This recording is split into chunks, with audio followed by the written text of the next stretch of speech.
আজ আমরা বাংলা বানানের 14 নম্বর নিয়মটি জেনে নেব। তো আমরা আজকে যেটি জানবো সেটি হলো ভূত।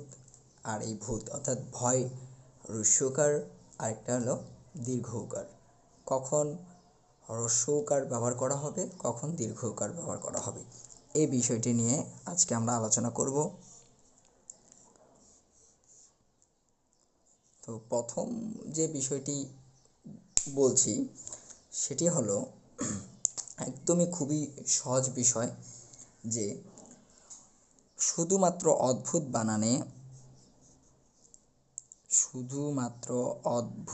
বানানে হ্রস্বকার ব্যবহার করতে হবে।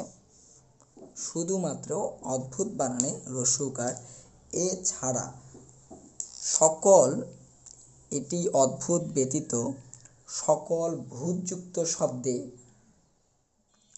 দীর্ঘকার ব্যবহার করতে হবে। যেরকম আমরা যদি লিখি ভুতুরে, তাহলে ভুতুরে দীর্ঘকার। অনুরূপভাবে যদি এরকম বলা হয় দ্রবীভূত, তাহলে এই যে দ্রবীভূত দীর্ঘকার। তারপরে বশীভূত,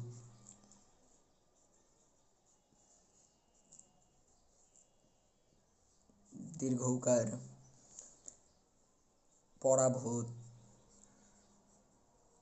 অর্থাৎ ভূতযুক্ত সকল শব্দের মধ্যে আমাদের অবশ্যই দীর্ঘকার ব্যবহার করতে হবে।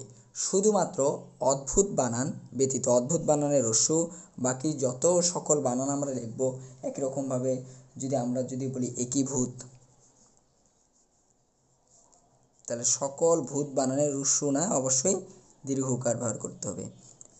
সেমভাবে একীভূতের পরে যদি আমরা এটা লিখি প্রভূত,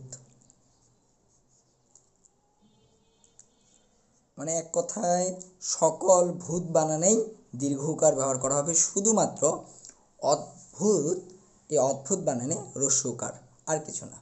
তাহলে আজকের নিয়মটি আশা করি সকলে বুঝতে পেরেছেন।